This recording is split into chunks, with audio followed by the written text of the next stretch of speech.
Free socks.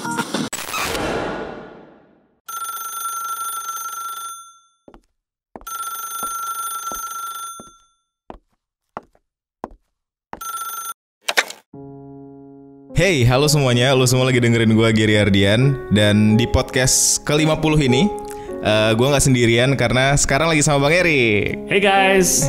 This is my boss bro. Because he is my boss and he is my bro now. Not your boss, your coworker. Rekan kerja lah. Iya. Dan Bang Erik nih gini ceritanya. Last week mungkin ya, minggu lalu kita udah mulai ngebahas. Jadi ada program baru di Connect Lampung.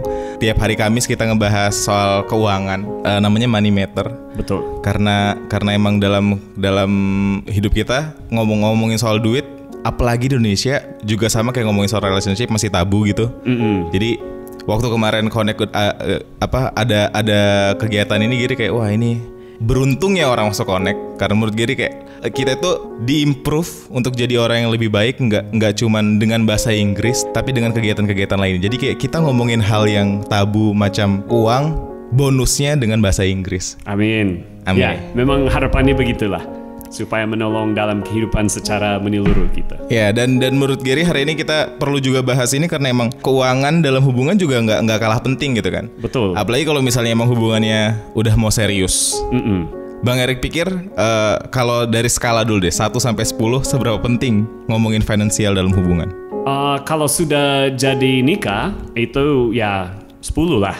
10 ya. Karena setahu saya setidaknya di negara saya di Amerika itu biasanya masalah perceraian dan masalah cekcok atau apa dalam hubungan, mayoritas dari masalah-masalah itu berasal dari masalah keuangan dulu. Bener lagi. Jadi saya nggak tahu statistiknya kalau untuk Indonesia, tapi kebanyakan masalah yang terjadi dalam hubungan di Amerika setidaknya berawal dari masalah uang gitu, yang berkembang menjadi masalah-masalah yang lain lagi gitu. Iya, Gary pikir juga di Indonesia juga sama sih Bang, karena Gary juga pernah baca ternyata banyak perceraian, banyak hubungan yang putus lah. Kalau misalnya belum cerai juga karena ngomongin soal finansial, ngomongin soal uang gitu. Kalaupun mereka belum nikah, kayak misalnya orang-orang yang OTW mau nikah gitu ya, masih di jalan mau ke sana gitu. Ketika ngomongin finansial, mereka hubungannya bisa berubah gitu loh Bang. Karena yang tadinya belum pernah ngomongin soal itu, misalnya karena belum pernah serius gitu, tapi begitu ngomongin bentar lagi kita mau nikah, mau kayak gimana nih gitu. Ya makin bikin mereka ya kayaknya itu, makanya orang bilang gonjang-ganjing sebelum pernikahan gitu loh, kayak cobaan-cobaannya. Karena sepenting itu ternyata. Nah, menurut Bang Erik sendiri penting nggak rekeningnya satu gitu, misalnya ya udah karena kita sekarang pasangan, ya udah kita berdua yang ngurus bareng-bareng gitu, bukan terpisah gitu. Ya, saya rasa ini tergantung sudah sampai di tahap apa ya dalam hubungan. Karena kalau masih SMA nggak usah ya. Iya, betul. Karena bukan hanya umur, tapi juga seberapa lama dan seberapa serius hubungannya.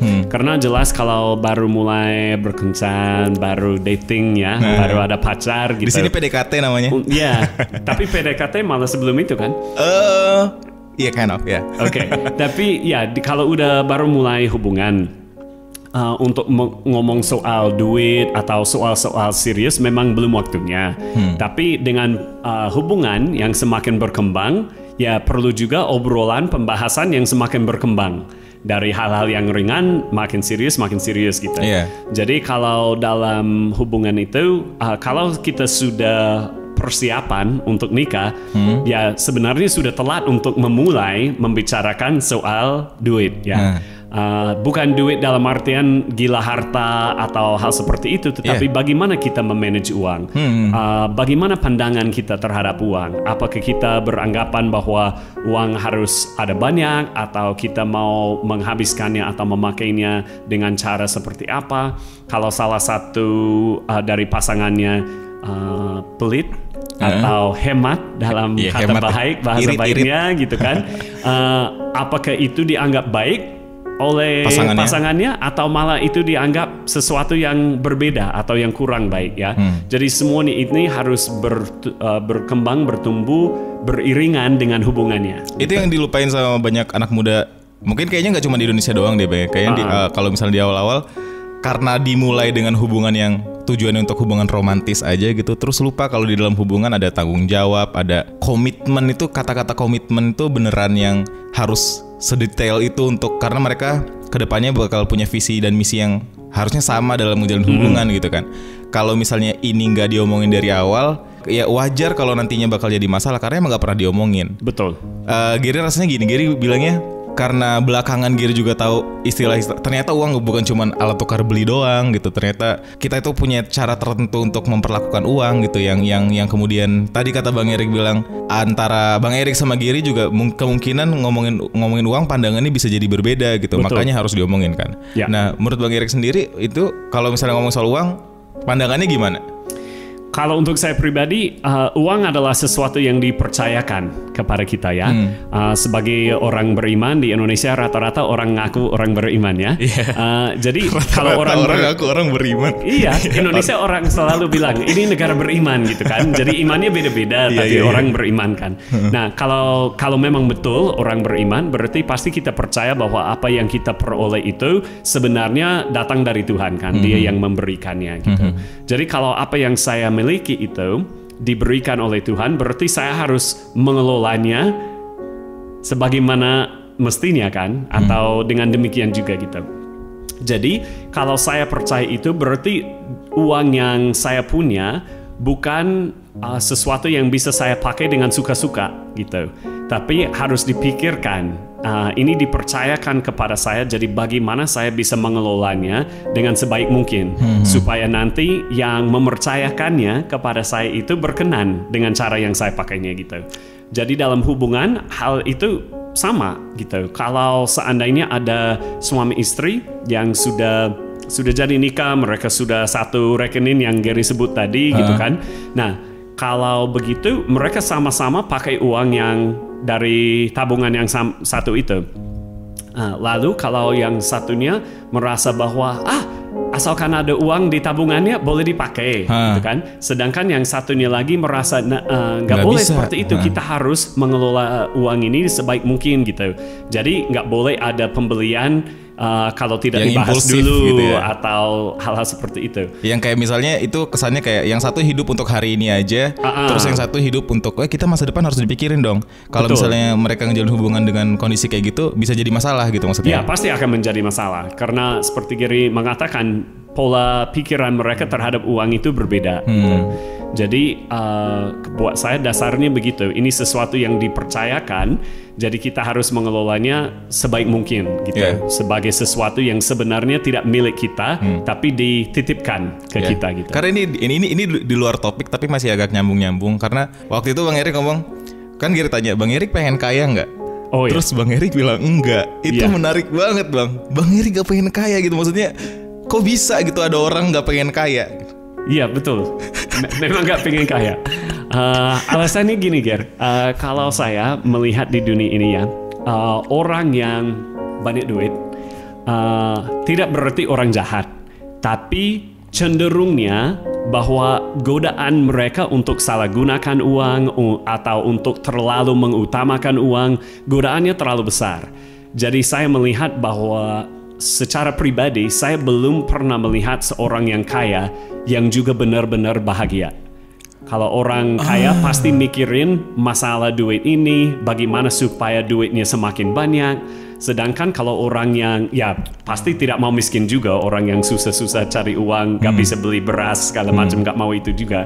Tapi asalkan uangnya cukup untuk kita hidup dengan ya standar yang cukup baik, intinya gak susah cari makan, memang ada rumah yang gak bocor gitu-gitu kan. Kalau udah gitu biasanya orang lebih tenang karena tidak terlalu khawatir akan banyak hal yang dikejar-kejar gitu. Jadi Bang Erik naruh kebahagiaan di atas uang. Yes. Jadi yang penting selama Bang Erik bahagia, uang nggak sebegitu pentingnya gitu. Ya, dalam mengelola uang itu penting, tetapi seberapa banyak uang yang ada di saya memang kurang penting dibanding ya ketenangan hati gitu. Yap, yang ini berhubungan sama waktu itu Bang Erik pernah ngomong, it's not about how we have money atau get the money, tapi how we spend the money gitu ya maksudnya. Ya, Karena kalau pekerjaan kita kan beda-beda, kemampuan, keterampilan kita beda-beda, pendidikan beda-beda kan. Jadi bagaimana cara kita mendapatkan uang dan seberapa banyak uang yang kita dapat pasti akan beda-beda. Tapi kita semua bisa kontrol bagaimana kita menghabiskan uangnya, bagaimana kita membelanjakan uang itu. So yeah, I think it's more important how you spend money than how you make money. Tentunya dengan cara yang halal kita mendapatkan uangnya. Tetapi maksudnya apa kita pekerjaan ini, pekerjaan itu, gaji besar, gaji yang sedang atau gaji yang kecil, jauh lebih penting adalah bagaimana kita membelanjakan uang itu. Ya, ini penting. Ini jadi obrolan kemarin sama ngomongin nikah, ngomongin hidup sama Sally kemarin, ngomongin soal uang juga gitu.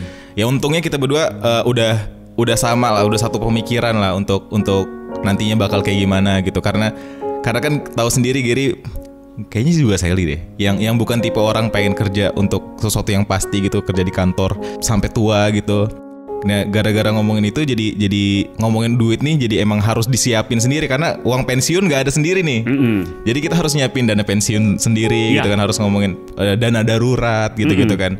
Nah, selama ini menurut Gary banyak teman-teman, Gary berkaca dari teman-teman sendiri aja deh gitu, kayak misalnya banyak orang yang cuman taunya dalam satu bulan ya berapa duit yang masuk, berapa duit yang keluar gitu. Sedangkan kalau misalnya Gary ngobrol sama mereka, banyak yang ternyata wah enggak nih, sebenarnya kondisi keuangan dia ini lagi buruk banget gitu, lagi boro-boro bisa nikah deh gitu, boro-boro bisa ngejalin hubungan sama seseorang, ngebiayain keluarganya nanti gitu. Kalau misalnya kayak gini mulu, nih nggak bisa nih gitu. Nah, menurut Bang Erik, apa aja sih ciri-cirinya keuangan seseorang tuh bagus gitu, atau gimana cara ngeluarin duit dengan bijak gitu? Ya, yang pertama kalau mereka tahu status keuangan mereka kan, saya bertemu dengan banyak teman di sini yang kalau ditanya gajinya berapa dia pasti tahu. Tapi kalau ditanya pengeluaran bulan kemarin itu berapa, nggak ada yang tahu. Ya, jadi kalau kita memang nggak tracking, nggak mencatat pemasukan dan pengeluaran, berarti kita nggak akan pernah bisa mengelola uang itu dengan baik karena kita tidak tahu berapa banyak yang keluar. Benar. Jadi kalau kembali ke statementnya tadi bahwa cara yang kita membelanjakannya lebih penting daripada cara kita mendapatkannya. Kalau kita tidak tahu pengeluarannya, ya berarti hal yang lebih penting justru kita tidak tahu, tidak sadari ya. So we have to be able to figure that out. Jadi yang terutama, ciri-ciri yang utama pasti adalah orang yang mencatat atau yang mencari tahu ya pengeluarannya gimana. Nah, pastinya kalau keuangan sudah stabil, mungkin tidak mesti catat setiap rupiah gitu kan. Tapi buat kita-kita yang masih muda, yang memang kehidupan finansialnya belum begitu stabil, ya setiap rupiah pun perlu dicatat setidaknya selama beberapa bulan sampai melihat trennya. Karena ada teman Gary yang dalam satu bulan untuk ngopi aja dia habis 1,5 juta, 2 juta buat kopi doang. Iya, dan seperti Gary bilang, kalau udah menyadari itu, karena lihat dari catatan, kita akan menjadi sadar dengan gampang. Kita bisa ngomong, kayaknya lebih baik saya cari warkop yang lebih murah, atau lebih baik saya ngopi di rumah aja, ajak teman-teman ke rumah kan. Benar. Jadi perubahan-perubahan yang sebenarnya tidak mesti begitu mengubahkan lifestyle kita, tetapi hal yang membuat perubahan yang signifikan dalam keuangan kita gitu. Nah, terus juga kan itu langkah awal dia untuk mencatat, untuk tracking segala macamnya gitu. Betul. Biar nggak lebih besar pasak daripada tiang gitu kan. Biar ya udah duitnya misalnya gajinya bulan ini 100 juta misalnya. Waduh, gede banget. Sekali. Tapi pengeluarannya cuma 50-60 juta, jadi ada 40 juta buat saving gitu. Tapi kan selanjutnya ternyata kalau misalnya kita baru mulai ngomongin soal ini gitu, nggak bisa langsung saving kan Bang? Maksudnya nggak bisa langsung uang itu digunakan untuk dianggap kayak oh ini tabungan gitu. Ya, betul. Sebelumnya ada dana darurat, benar nggak? Ya, dan sebelum itu biasanya pinjaman. Jadi yang pernah saya pelajari dan alami sendiri bahwa hal yang akan membuat perubahan terbesar dalam kehidupan finansial kita adalah kalau tidak ada hutang. Ya, benar sih. Jadi dan hutang ini bukan hanya berarti hutang dari bank atau hutang saya pernah pinjam dari teman saya, tapi termasuk juga cicilan. Karena cicilan semacam hutang. Ibarat kita bertanggung jawab untuk bayar itu. Tiap Padahal, bulannya, jadi kalau cicil motor, cicil rumah, cicil ini, cicil itu gitu.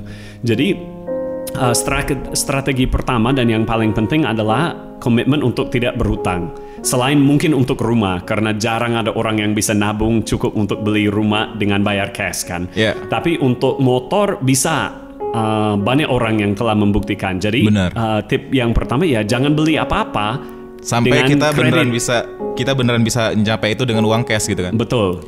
Yang ngomong ini lupa siapa, katanya kalau kita nggak bisa beli itu 2 kali berarti kita nggak mampu beli itu. Jadi kalau misalnya belum mampu ya jangan beli dulu deh, mendingan gitu. Iya betul.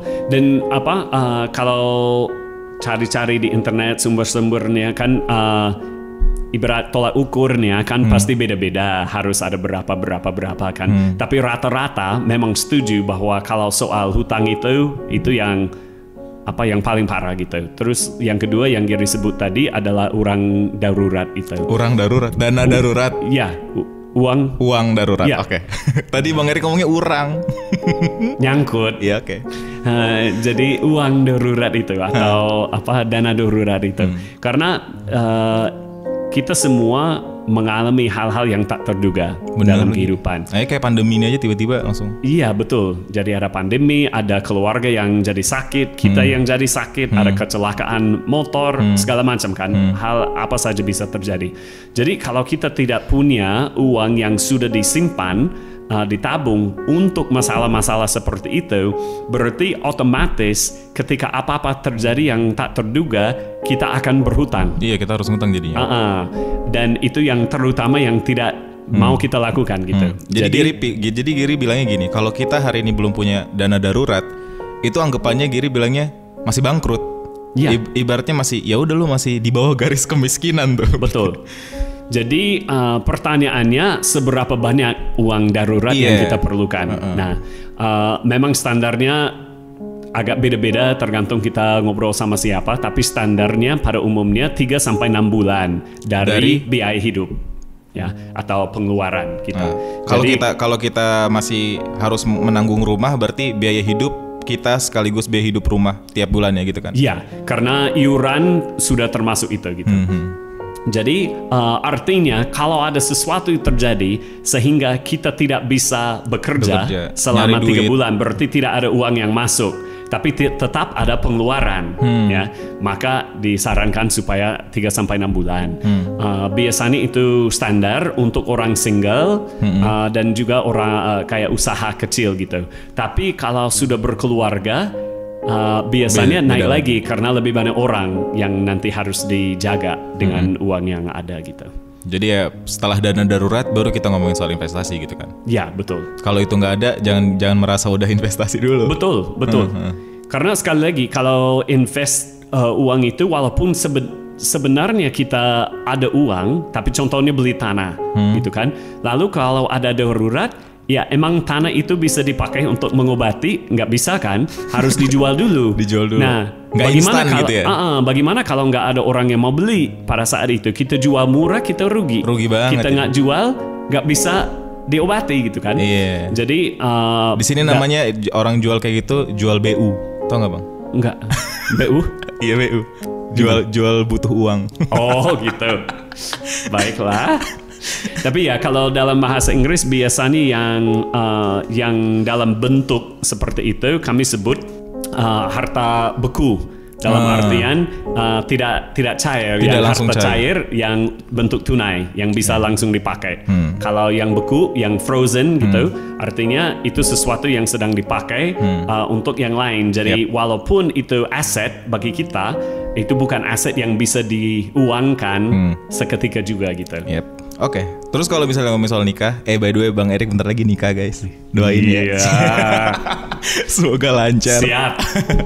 Terus menurut Gary kan kita nanti waktu nikah bakal orang ini beda-beda ngomongin soal keuangan dirinya sendiri sama pasangannya masing-masing gitu pas nikah gitu. Gary tadi bilang sama Bang Erik kalau Gary nganggepnya orang itu kalau misalnya baru nikah kayak 2 lingkaran yang akhirnya ketemu irisan di tengah gitu loh.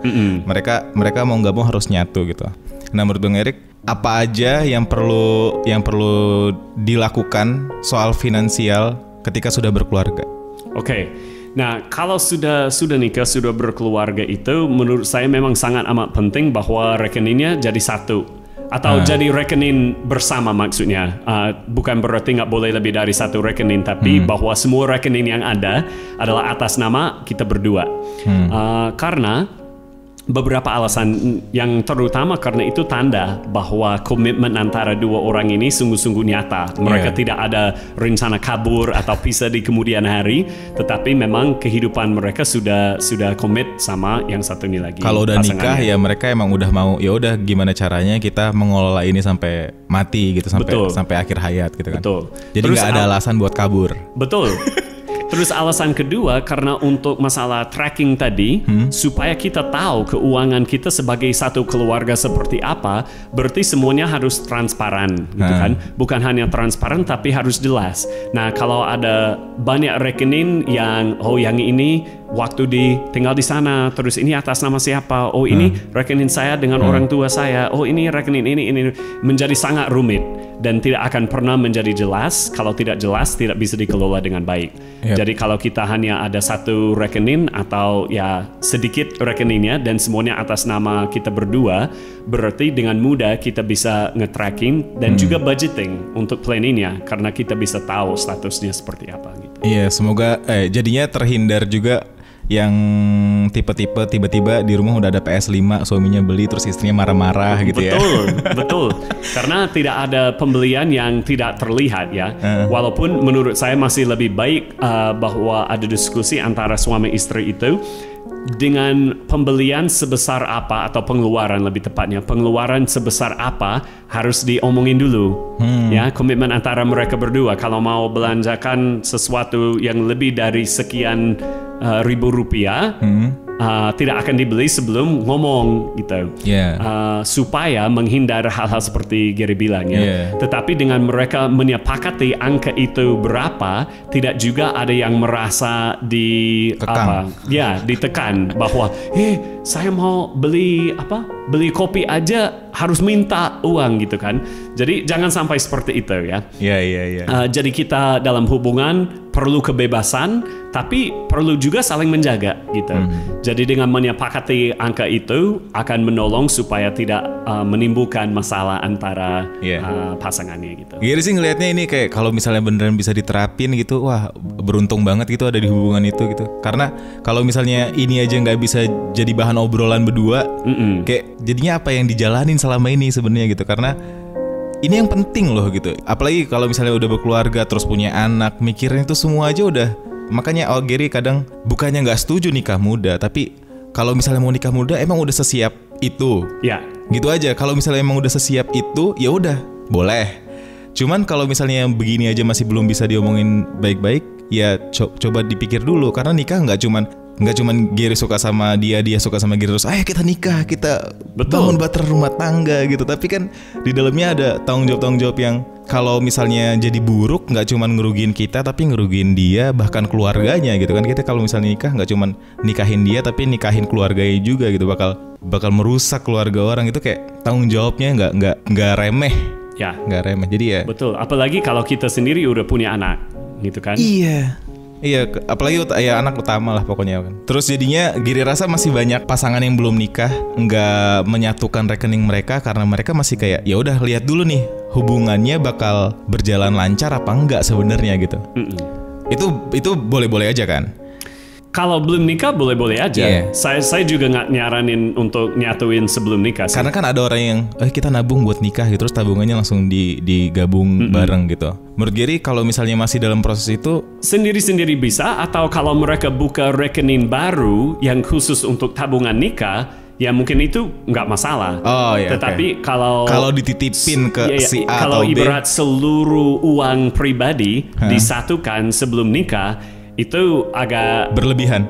Iya, dan sedikit menakutkan karena nanti kalau mereka pisah, kalau nggak jadi nikah nanti karena suatu alasan apa saja, terus pasti ada yang nuntut, ya ini duit saya kan, jadi akan menimbulkan masalah yang lebih besar lagi. Tapi kalau mereka sama-sama menabung untuk nikah, jadi ada rekening khusus untuk persiapan nikah itu, ya udah dibelah 50-50 lah, jadi nggak terlalu memusingkan. Tapi lain kalau masalah, oh ini gaji saya sekian, sedangkan gaji dia sekian gitu. Jadi ya, kalau untuk benar-benar menyatukan seluruh keuangan kita, menurut saya lebih baik nunggu sampai udah jadi nikah, udah satu keluarga. Tapi kalau mau buka rekening khusus untuk persiapan bayarin pernikahannya, ya silakan saja gitu. Iya, karena kan kultur di Indonesia juga beda-beda. Ada yang kalau pasangan mau nikah bayar ya mereka yang bayar, tapi ada yang dibayarin keluarganya gitu Ya, kan. Jadi makanya balik lagi ke masing-masing orangnya ngejalaninnya gimana. Tapi coba dipikirin matang-matang aja kira-kira keputusan yang udah diambil selama ini itu udah tepat atau belum gitu Ya, kan. betul. Karena penting banget ngomongin hubungan, bukan cuma soal perasaan doang, kayak perasaan aja nggak cukup. Jadi ya hal-hal kayak gini nggak boleh dilewatin gitu. Betul. Dan salah satu yang saya bicarakan dengan tunangan saya kemarin itu kan, tunangan. Enak disebut ya, kayaknya di mulut kayak manis betul ya.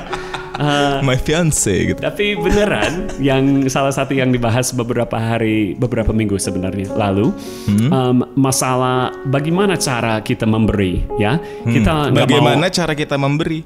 kita nggak mau jadi orang yang pelit kan, yang pas ada orang minta tolong apa, kita oh ini uang ini untuk hal ini nggak bisa dipakai, nggak boleh nggak boleh diberikan atau bagaimana. Tetapi ada orang yang maaf kata yang royal benar, temannya minta tolong dia kasih banyak sekali gitu kan. Ada orang lain yang selalu mikirin ya tapi saya harus jaga-jaga bagaimana kalau butuh uang ini di esok hari ya, uang darurat tadi kan.